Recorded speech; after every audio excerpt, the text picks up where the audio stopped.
Praise the lord. Welcome to కృపావార్త సమయం. ఈ నూతన దిన శుభములు మనకందరికీ కలుగునుగాక. ఈ దినం దేవుడు మనకిచ్చిన కృపావార్త ఇర్మియా గ్రంథము 18వ అధ్యాయము 6వ వచనము. ఇశ్రాయేలు వారలారా, ఈ కుమ్మరి మంటికి చేసినట్లు నేను మీకు చేయలేనా? ఇదే యెహోవా వాక్కు. జిగటమన్ను కుమ్మరి చేతిలో ఉన్నట్టుగా ఇశ్రాయేలు వారలారా, మీరు నా చేతిలో ఉన్నారు. దేవుడిచ్చిన ఈ కృపావర్తను బట్టి దేవునికి వందనములు. చాలా అద్భుతమైన మాట కదా ఇది. దేవుడు ఒక గొప్ప వాగ్దానం మనకు చేస్తూ ఉన్నాడు. ఏమిటంటే, మనము జిగటమన్ను వంటి వారము, ఆయన కుమ్మరి వంటి వాడు. మనము ఆయన చేతిలో ఉన్నాము. ఇది ఇశ్రాయేలు వారలకు చెప్తున్నప్పటికీ కూడా ఇది నీకు నాకు కూడా చెప్తున్నాడు. దేవుడు నిన్ను నన్ను తన చేతులలో ఉంచుకొని ఉన్నాడు. ఒక కుమ్మరివాని చేతిలో ఎలాగా ఒక పాత్ర తయారవుతుందో అదేవిధంగా దేవుడు మనల్ని తయారు చేయాలని కోరుకుంటూ ఉన్నాడు. ప్రాముఖ్యంగా ఇక్కడ చూసినట్లయితే ఇర్మియాకు దేవుని యొద్ద నుండి దేవుని యొక్క వాక్కు ప్రత్యక్షమై దేవుడు చెప్తున్నాడు ఇర్మియాకు. ఏమనంటే, నువ్వు లేచి కుమ్మరి ఇంటికి పొమ్ము, అక్కడ నా మాటలు నీకు తెలియజేతును. నేను కుమ్మరి ఇంటికి వెళ్ళగా వాడు తన సారె మీద పని చేయుచుండెను. కుమ్మరి జిగటమంటితో చేయుచున్న కుండ వాని చేతిలో విడిపోగా ఆ జిగటమన్ను మరలా తీసుకొని కుమ్మరి తనకు యుక్తమైనట్టుగా దానితో మరి ఒక కుండ చేశాను. ఎంత అద్భుతమైనటువంటి విషయం! దేవుడు ఒక గొప్ప బోధకుడు. మొన్ననే మనం మాట్లాడుకున్నాం టీచర్స్ డే రోజు. దేవుడు ఒక గొప్ప బోధకుడు. ప్రపంచంలో ద బెస్ట్ టీచర్ ఎవరైనా ఉన్నారు అంటే అది దేవుడే. దేవుడు ఇర్మియాకు ఒక ప్రాక్టికల్గా ఒక పరిస్థితిని చూపిస్తూ ఉన్నాడు. ఏంటి ఆ పరిస్థితి అంటే, కుమ్మరి వాని దగ్గరికి వెళ్తున్నాడు. సారె మీద అతడు పని చేస్తున్నాడు. అక్కడికి వెళ్ళి చూడమని చెప్పాడు. అక్కడ చూస్తున్నప్పుడు అక్కడ కుమ్మరివాడు చేస్తున్నటువంటి మన్ను అంటే ఒక పాత్రగా ఏదో ఒక పాత్రను తయారు చేస్తూ ఉన్నాడు కుమ్మరివాడు.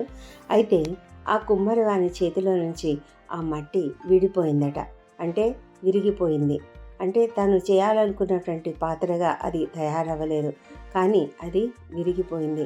అప్పుడు అతడు ఏం చేశాడంటే, ఆ మట్టిని తీసుకొని మరలా తనకు యుక్తమైనట్లుగా మరి ఒక పాత్రను చేశాడు. మరి కుమ్మరివాడు రకరకాల పాత్రలు చేస్తాడు. చాలా బ్యూటిఫుల్గా షో పీస్లుగా ఉండే కొన్ని పాత్రలు ఉంటాయి.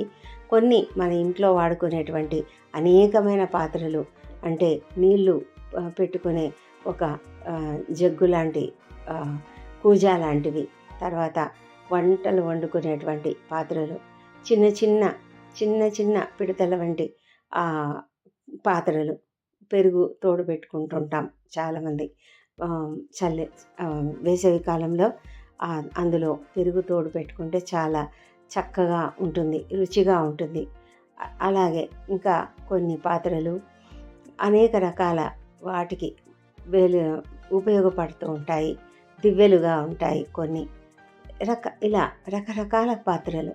మరి ఇంత గొప్ప పాత్రలను అతడు సృష్టిస్తూ ఉన్నప్పుడు అతని చేతిలో అది ఒక సారే. ఆ మన్ను అనేది ఒక ప్రత్యేకమైన మన్ను.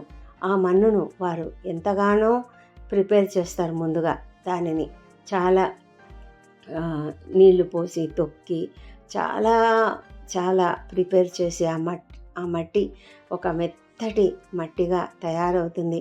ఆ తర్వాత దాన్ని ఒక చక్రము అంటే సారె అంటారు. ఆ సారె పైన ఉంచి దాన్ని ఇలా తిప్పుతూ ఉంటూ ఆ మట్టిని ఆ మధ్యలో నుంచి ఆ మట్టిని పైకి తీస్తూ ఉంటారు. అది ఆ కుమ్మరి చేతిలో ఒక అద్భుతమైన పాత్రగా తయారవుతుంది. మరి ఇంత గొప్పగా చేసేటువంటి ఆ కుమ్మరి వాని చేతిలో ఒక్కొక్కసారి అది విడిపోతుంది, అంటే ఆ మట్టి విడిపోతుంది. విడిపోయినప్పుడు ఆ మట్టిని అతడు పారవేయడు. అతడు ఏం చేస్తాడంటే, అదే మట్టిని తీసుకొని తిరిగి ఇంకొక పాత్రను, అంటే తనకు ఏదైతే బాగుంటుంది అనిపిస్తాడో అది ఆ విధమైనటువంటి పాత్రను చేస్తాడు. అయితే దేవుడు ఇక్కడ చెప్తున్నటువంటి మాట ఏమంటే, తాను కూడా కుమ్మరి వంటి వాడనే, మనమంతా కూడా మట్టి వంటి వారం. మనమంతా దేవుడు మనల్ని మట్టితోనే కదా సృజించాడు. ఆదామును నేల నేల నుండి మట్టి తీసి సృజించెను అని ఆదికాండంలో రాయబడింది. అదేవిధంగా దేవుడు మనలను కూడా తయారు చేస్తాడు. ఆ విధంగా తయారు చేసేటప్పుడు ఆయన తనకు యుక్తమైనట్టుగా తయారు చేస్తాడు. దేవుడు ఇశ్రాయేలీయులకు ఎంతగానో చెప్తూ ఉన్నాడు, మీరు అన్య దేవతలను పూజించకండి, అన్యుల ఆచారాలను పాటించకండి, మీరు దేవుని వైపు తిరగండి, నా వైపు తిరగండి, నిజమైన దేవుని వైపు తిరగండి, దేవుణ్ణి మాత్రమే ఆరాధించండి, నేనే నిజమైన దేవుణ్ణి, నేనే దేవుడను, నేను తప్ప ఇంకొక దేవుడు లేడు అని ఎంతగా ఆయన చెప్తూ ఉన్నాడు. అయితే వారు అవిధేయత చూపిస్తూనే ఉన్నారు. దేవుడు వాళ్ళని ఎంతగానో హెచ్చరించాడు, మీరు ఇలా అవిధేయత చూపిస్తే మిమ్మల్ని అన్య రాజులకు అప్పగిస్తాను అని. ఆ విధంగా అప్పగించాడు కూడా.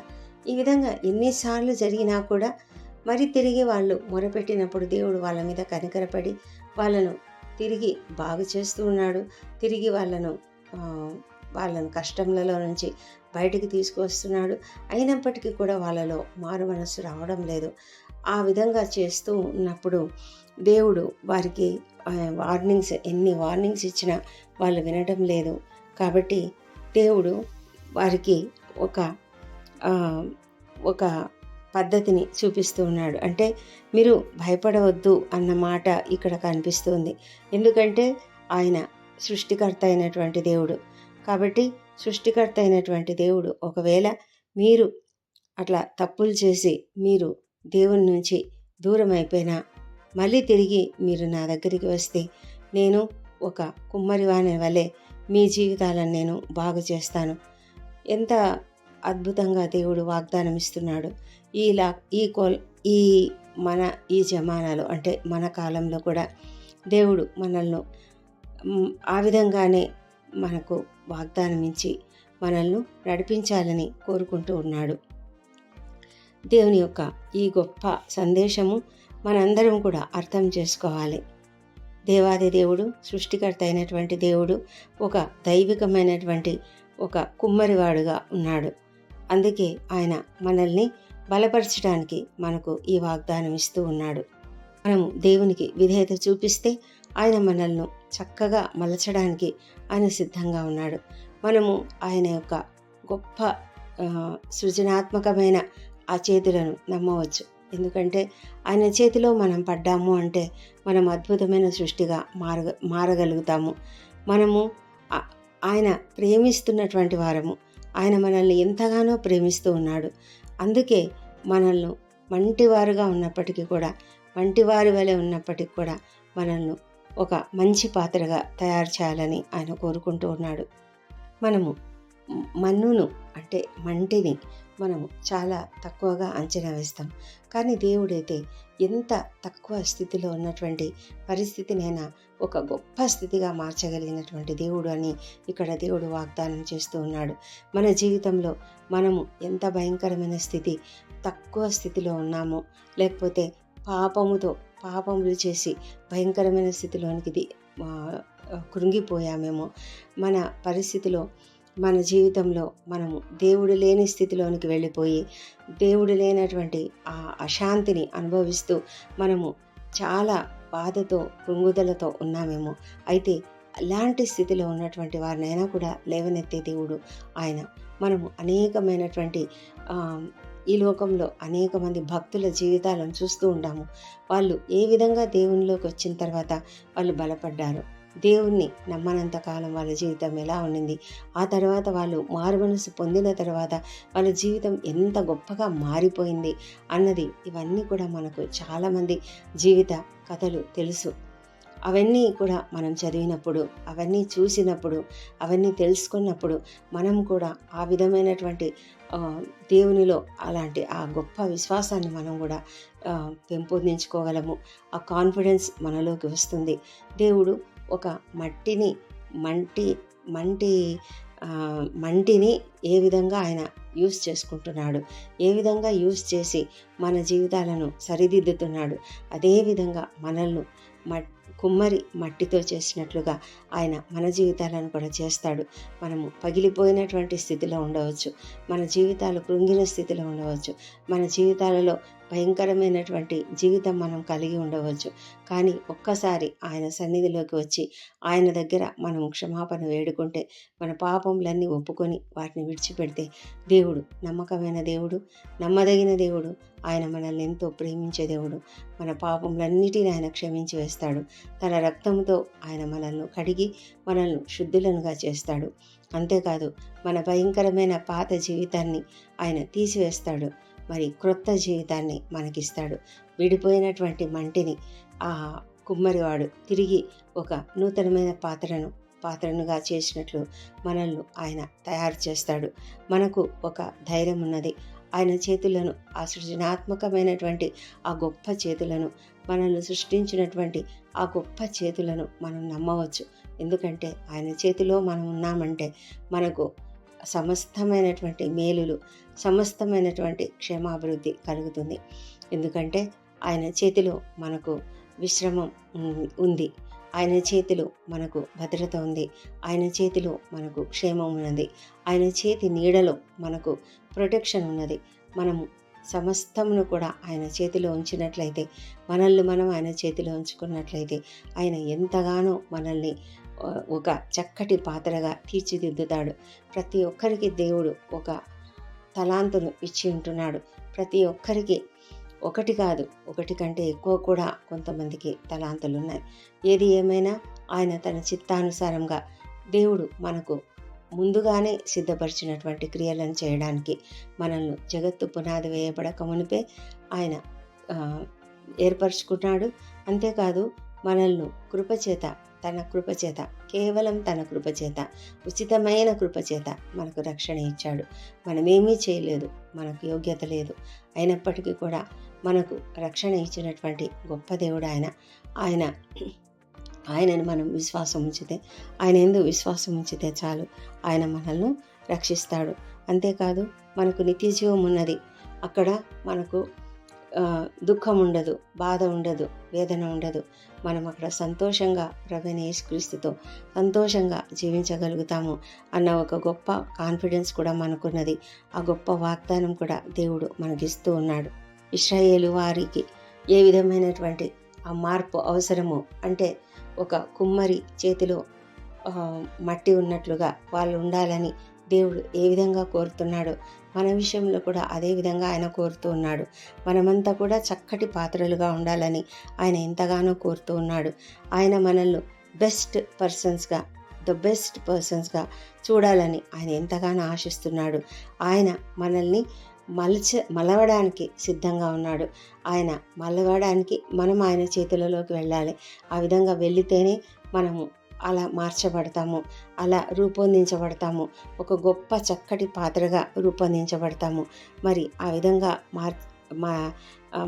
ఆయన చేతిలో మలచబడడానికి దేవుని యొక్క కృప మనకు అనుగ్రహిస్తే, మనము ఆయన చేతులలోకి మనము ఇష్టపూర్వకంగా కృతజ్ఞతతో, ఎంతో వినయ విధేయతలతో, దీన మనస్కులమై ఆయన చేతిలోకి మనం వెళ్ళినట్లయితే, ఆయన మనల్ని ప్రేమిస్తున్నాడని గ్రహించి ఆయన ప్రేమకు మనం లొంగిపోయి ఆయనకు మనల్ని మనం అప్పగించుకున్నట్లయితే మనం కూడా గొప్ప పాత్రలుగా మార్చబడతాము. ఆయన మనలో ఉన్నటువంటి ప్రతి విధమైన కృంగుదలను, నిరాశను, నిస్పృహను సమస్తమును తీసివేస్తాడు. నాకు ఇంకా హోప్ లేదు, నాకు ఏ ఆశ లేదు, నేను నిరాశలో ఉన్నాను, నాకు అసలు మార్గమే లేదు, నా ఎదుట ఎటువంటి నా ఎదుట ఎటువంటి మార్గం లేదు, నేను ఏ విధంగా బయటపడతాను అని చాలామంది వేదనలో ఉండవచ్చు. అది ఎలాంటి సమస్య అయినా సరే, ఈ లోక సంబంధమైన సమస్య అయినా సరే, మానసికమైనటువంటి సమస్య అయినా సరే, ఆత్మీయమైనటువంటి సమస్య అయినా సరే, ఆ ప్రతి పరిస్థితుల నుంచి కూడా ఆయన మనలో లేవనెత్తి మనము పగిలిన స్థితిలో ఉన్నటువంటి మన జీవితాన్ని ఆయన మార్చగలడు. ఆ పరమ కుమ్మరి అయినటువంటి ఆ తండ్రి చేతులలో మనము ఉండాలని మనం కూడా ఆశపడుతున్నట్లయితే ఇప్పుడే ఆయనకు మనల్ని మనం సమర్పించుకుందాం. ఆయన సన్నిధిలో ఒక మహిమకరమైనటువంటి జీవితాన్ని మనం పొందుకుందాం. ఒక గొప్ప మహిమకరమైనటువంటి పాత్రగా తయారు చేయబడి మనం ఈ లోకంలో అందరికీ సాక్షార్థంగా, వెలుగుగా మనము ఈ లోకంలో జీవించుదాం. దేవుడు ఈ కృపావార్తను దీవించునుగాక. అద్భుతకరుడమైన దేవా నీకు వందనములు తండ్రి. అవును ప్రభా, పరమ కుమ్మరివి నీవు, జిగట మన్ను మేము తండ్రి. మరి ఒక మంటితోనే నీవు ఆదామును సృజించావు. అదేవిధంగా ప్రభా మమ్ములందరినీ కూడా సృజించావు. ఈ నేటి కాలంలో అయినా పాత నిబంధన కాలంలో అయినా ఎప్పుడైనా సరే తండ్రి, నీవు మా తండ్రివి, నీవు మమ్మల్ని సృజించినటువంటి వాడు తండ్రి. ప్రభా 139వ కీర్తనలో దావీదు కూడా ప్రార్థన చేసినట్లు నీవు మమ్మలను ఎంత ఆశ్చర్యకరంగా నిర్మించావో, గర్భంలో మమ్మలను రూపొందించిన ఆ సమయంలో కూడా ఎంత అద్భుతంగా మమ్మలను తయారు చేశావో తండ్రి.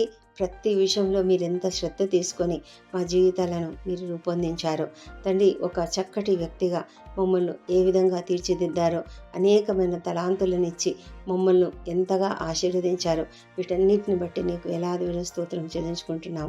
అయితే తండ్రి, మేమే ఈ లోకంలో తండ్రి అనేక మార్లు సాతాను శక్తులకు, సాతాను యొక్క శోధనలకు లోబడిపోయి తండ్రి అనేక విధాలుగా నీకు విరోధంగా జీవిస్తూ ఉన్నాము, విరోధంగా ప్రవర్తిస్తూ ఉన్నాం తండ్రి. మా జీవితాలను మీరు మార్చమని ప్రార్థిస్తున్నాము. మా జీవితాలను నీ చేతులకు అప్పగించుకుంటున్నాం.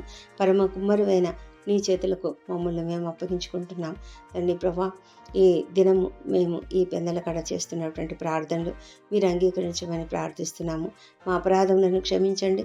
ఇతరులు మేడలా చేసిన అపరాధములను మేము కూడా క్షమిస్తున్నాము. ఈ దినం తండ్రి, మరి ప్రతి ఒక్కరూ ఉద్యోగ జీవితాలకు వెళ్తుండగా వారి యొక్క ఉద్యోగ జీవితాలలో వారికి తోడైండమని ప్రార్థిస్తున్నాము.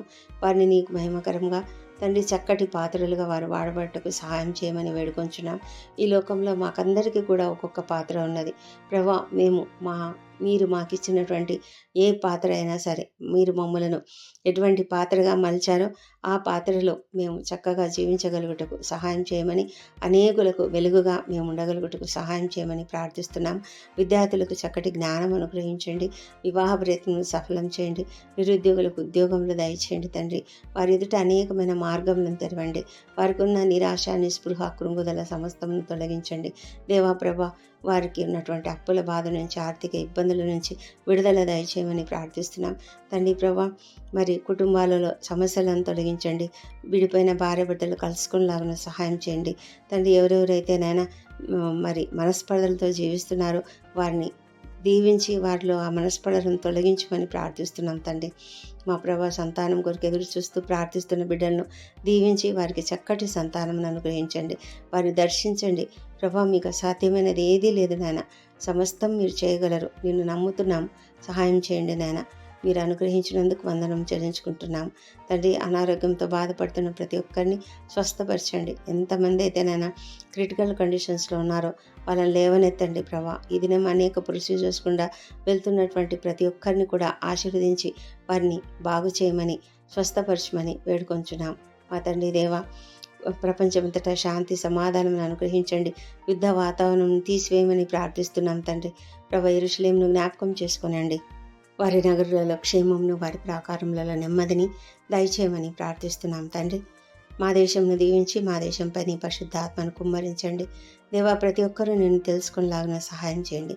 రక్షణ లేని ప్రతి ఒక్కరిని రక్షించమని, దుర్వ్యసనాలకు బానిసలైన వారికి విడుదల దయచేయమని, ప్రభా, మానసికమైనటువంటి రుగ్మతలతో బాధపడుతున్న వారిని అందరినీ కూడా బాగు చేయమని ప్రార్థిస్తున్నాం మా ప్రభా. ఈ దినం బర్త్డేలు, వివాహ దినం జరుపుకుంటున్న బిడ్డను దీవించండి. గడిచిన సంవత్సరం అంతా వారికి చేసిన ప్రతి మేలును బట్టి నీ వందనములు.